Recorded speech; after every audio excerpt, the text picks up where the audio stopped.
Welcome back. I'm in conversation with Chief Ajmal Khan from Afghanistan. Chief Zazai, violence is rampant in Afghanistan, and the Taliban has been increasing attacks with the help of ISIS as well. I think they're kind of uniting. There's attacks on foreign people. Recently we saw attacks in Kabul at guest houses. Foreigners are dying again. How far is this going to carry on? Because it seems the new government is actually failing. Unfortunately, with the new government coming and enforcing in Afghanistan, the insurgency is on the rise, unfortunately, and we see these attacks as you see them in the news every day. There's a lot of attacks which are not counted, which the media is not allowed to cover it, but this every time it's happening. For some reason, I think that's how they decided. Absolutely. And I'm listening to all the news that is coming through our personal relations that I have in the provinces, and it's extremely bad.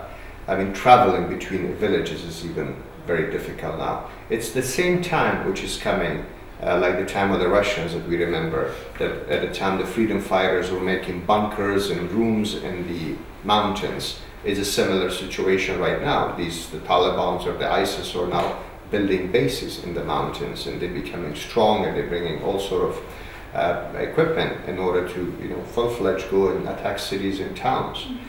The situation is incredibly fragile. It's very devastating, and if the government will not be able to bring some sort of peace or halt to these attacks, I think the Afghans are extremely fed up. And the country is doomed? The country is in a merge of collapse, literally. The poppy fields are still flourishing largely throughout the whole of Afghanistan, despite measures to try and eradicate them.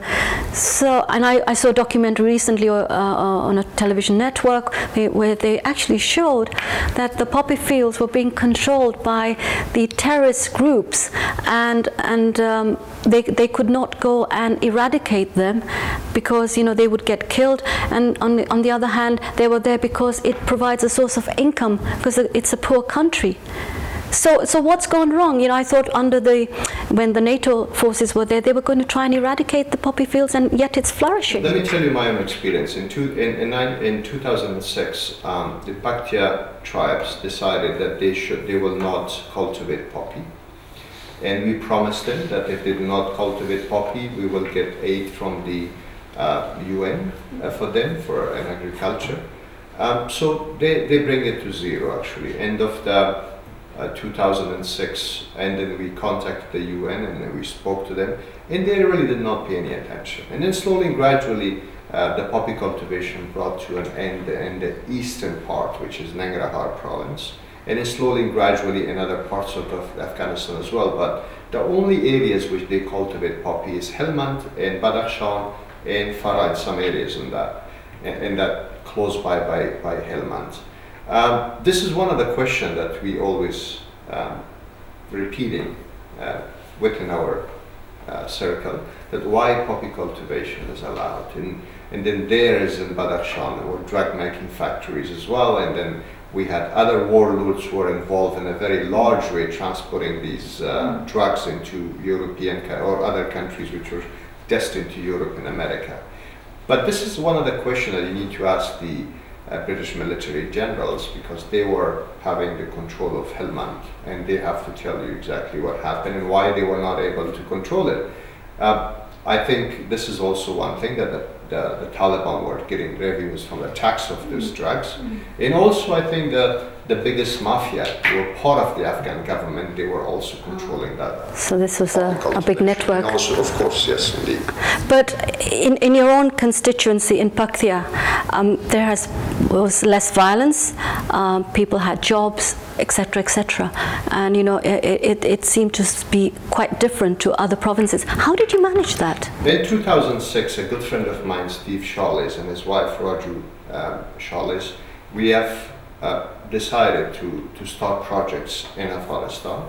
And they started the CDP, community development projects, in Kandahar and Helmand, in those areas. And then we consulted and we talked about it, that we need to take the models and apply it in the same other areas as well. So they said we should start in Paktia as well. So we started the projects in Paktia, and I have to thank the American government and American people for helping us with these projects. And from 2008 till 2012, we have managed to put about $20 million worth of projects for people in Paktia alone. And we have employed over 46,000 people and provided them jobs. We built retaining walls, canals, roads, hospitals, clinics, and schools also. We revived them, and also government institutions for the people too, that they can use.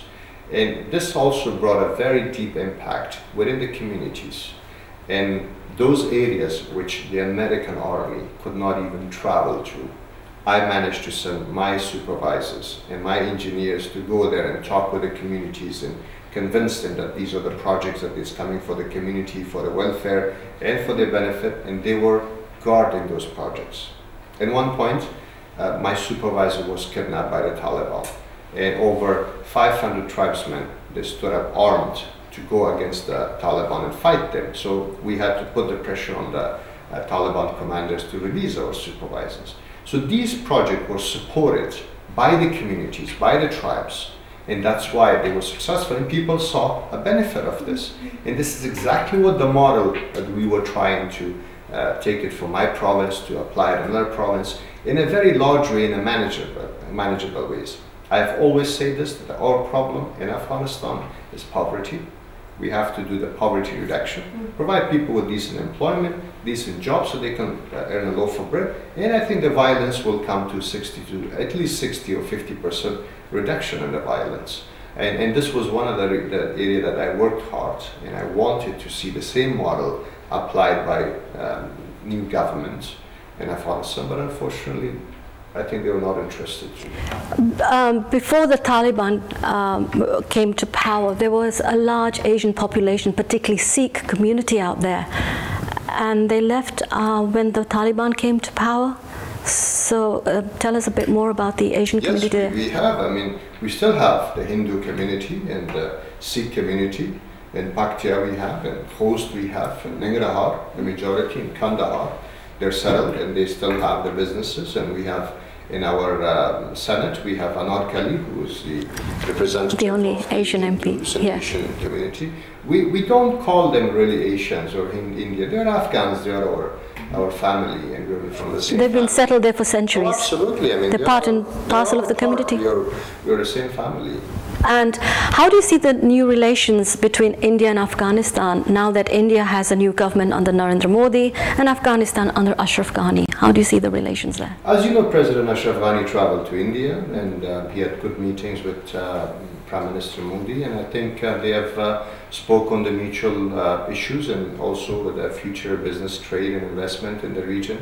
And I think Ashraf Ghani's speeches were quite significant, that he spoke about Silk Roads, and he spoke about having a breakfast in Delhi and having lunch in Lahore and then dinner in Kabul. So that Silk Road strategy, that he revived it and he presented it, and I think India, Pakistan and Afghanistan can benefit greatly from this opportunity in order to do business in Central Asia and get all the benefit of the oil and gas from Central Asia, which India is also requires a large number of the energy, in Pakistan as well. So I think this relationship is not at a good stage, I would say, but at a stage that it could be better. Well, at the SAARC summit in Nepal, recently Ashraf Ghani labeled the ongoing insurgency in Afghanistan as a proxy war between India and Pakistan. Surely this gives Pakistan the message that India's increasing role in Afghanistan threatens its security and interests out there. I think there's some misunderstanding with the interpretation of exactly what President Ashraf Ghani was trying to say. Pakistan has always had reservations of the Indian influence in Afghanistan. So the Indian influence in Afghanistan is not militarily influence. It's business and trade and investment. So what Ashraf Ghani was trying to say is that we have to make all parties confident that nothing is happening. The insurgency which is taking place in Balochistan is blamed by the Pakistanis, that Indians are supporting that. For some reason, which I cannot even understand, is that some of the Taliban leaders who are Pakistani Taliban is blamed by the Pakistanis ISI, that is the creation of the Indians military. So all these blaming games which is happening, what Ashraf Ghani was trying to say is that I have to stop all this blame game and to bring all the parties to a table to understand each other, to understand our needs, and to also work for the welfare and benefit of our people so we can get prosper. I think Prime Minister Modi, when he was voted, the Indian people, they voted him to bring investment and prosperity to India. When Nawaz Sharif was voted in Pakistan, I think the Pakistani people voted for him because so he can bring jobs, investment and prosperity. I personally campaigned very hard for Mr. Ashraf Ghani because I believed in him that he will bring prosperity, peace and stability and also harmony to our people. We have not voted to our leaders to bring them to create disaster for our nations. Even, just suppose if India and Pakistan will go to a war, none of these countries will be vanished or wiped out off the map of the world. So we have to avoid that. What Ashraf Ghani was trying to say is that he will create an atmosphere for all of us to work and be confident. The new Indian ambassador, Amar Sinha in Afghanistan, called the idea of a proxy war between India and Pakistan playing out in Afghanistan as a myth. Nonetheless, he says that India's proxy in Afghanistan is the Afghan people and that Pakistan's is the Taliban. How do you see this comment? Well, that's his own ideas, and to some extent I agree with him. The Indians opened their doors, the Indian government and the Indian people. We have about 40,000 or sick people, like patients. They go to India to get cured. The hospitals are great and the services are great, and this about estimation to about $200 million is spent by the Afghans in the healthcare system of India. That's one thing. The Indians are investing in Afghanistan in the Harjigak and the rest of it, and they're trying to build a dam, and they have built some roads and investment. So this cooperation is very people to people, basically. And I have not seen any evidence of the intelligence or militaries and so forth. So these are acquisitions.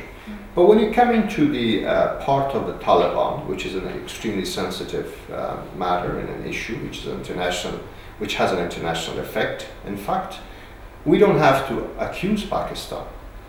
President Musharraf, a former president of Pakistan, has said it openly on TV that we are sponsoring Taliban. We created a Taliban, so there's nothing to discuss about this. But the creation of the Taliban, the terrorist organizations like the Taliban and the rest of it, is bringing a very deep and negative impact in the region. It's not going to be limited to Afghanistan, unfortunately. It's going to cross into Iran, it's going to cross into Central Asia, and obviously India has been affected in Kashmir. So this globalization, this phenomena is going to take to the world, and it's going to be a threat. It is a threat. Before Ashraf Ghani visited India, he was sending very mixed signals to New Delhi with its shift in dramatic shift in foreign policy and also efforts to please Islamabad. Surely this has given India negative messages that it has lost Afghanistan. You see, the thing is, India understands. India is a big country, and it's 1,000 years old democracy in that country, and they know the world, they know the region, and I think the strategists and all the people in India, they understand that. They also understand that Afghanistan is a border with Pakistan. We have 1,800-kilometer border with Pakistan. We have to somehow create a situation. We have to work with Pakistan. So that is something that Ashraf Ghani was trying to comfort Pakistan, because this is our immediate neighbor. You have also an immediate neighbor, which is Pakistan, and we have a lot in common. But that's exactly what President Ashraf Ghani wanted to do, is to comfort Pakistan, to tell them exactly what they require, and then see what their reaction is. And that's exactly what I think he was trying to do. But the problem is that the nation in Afghanistan, they need explanation of every move that the president is making. And these are very sensitive and very big moves. So before any move that he makes, my advice would be for him is to take the nation in confidence and then go forward for these things. With regards to the Ashraf Ghani's trip to India, the Ghani administration bluntly told Pakistan that Afghanistan can help Pakistan get access to Tajikistan if Pakistan helps India to access Afghanistan. How much do you agree with this statement? Well, what I said just earlier is that what President Ashraf Ghani is trying to create is to create a confidence between Pakistan, India, and Afghanistan. So this will change the narrative in South Asia? This should. I mean, if exactly Modi government would like to eradicate the poverty in India, and also Mr. Nawaz Sharif government wants to eradicate poverty from Pakistan, and also Mr. Ghani, so this is the one solution. Okay, we have to get benefit. So that's exactly, I'm coming back to my words again, what Dr. Ashraf Ghani, President Ashraf Ghani said, that morning breakfast is in Delhi, and then lunch in Lahore, and dinner in Kabul. That means that we have to create a system that all our countries will benefit from the Central Asia. Central Asia is a very wealthy country, as you know. The Caspian Sea has the largest oil reserve in the world. They have gas and everything. Plus also they need intelligent people in banking and other institutions that, you know, all this educated elites that we have in India and Pakistan, they can get jobs, and it will be like a harmony, to create a harmony among these states and countries. A short break now, so join us after this break.